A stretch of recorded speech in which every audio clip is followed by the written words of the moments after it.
Hello everyone and welcome back to IMO Reviews. Today we are discussing Ted Lasso on Apple TV. So Ted Lasso has recently come to an end, we believe, and here I am to discuss both good and bad about the show, because it really has been quite the roller coaster. Fair warning, there will be spoilers ahead. Please do catch up with the show before you go any further with this review. Or if you don't care, just hang around. So let's start with the positives.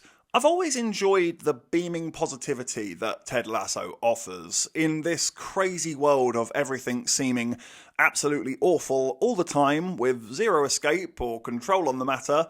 Ted Lasso has always managed to come in and show you the brightness of life.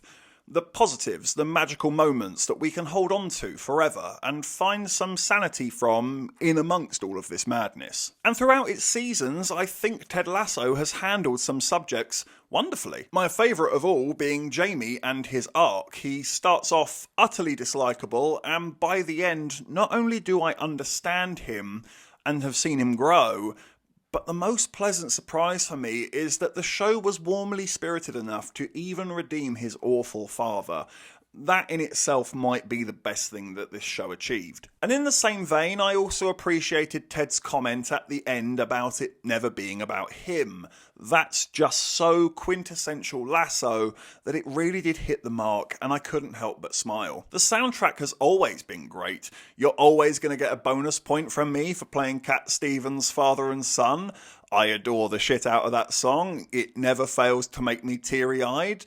It's so completely beautiful, you manipulative bastards, but you manipulated it well, so I'll allow it. But there are some negatives, and sadly, the vast majority do come from this final season. This final season felt like a dream, and I don't mean it in a good way. I mean it felt like a dream in the sense that lots of mad stuff is happening everywhere, and it makes very little sense, but everyone just seems to be going along with it. I didn't take count, but it genuinely feels like this season chose 7 different plot threads and changed its mind on several of them several times. It feels messy as hell. I forgot Zava was even a part of this season. That's how much that story was not at all needed.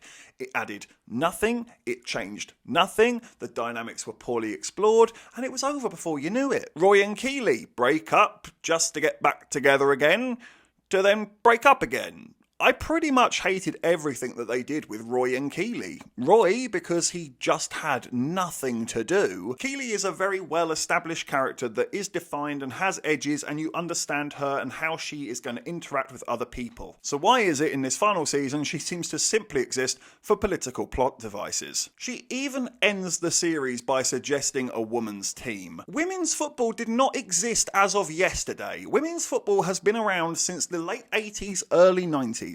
Richmond would already have a women's team. Stop using entertainment to tell me where or how I should think politically. I'm trying to escape that with your entertainment. I also thought that Nate's story just managed to miss every single one of its cues. It had no drama or suspense. It led to nothing, and it had no real moment of release. It didn't build to a big moment, and it should have.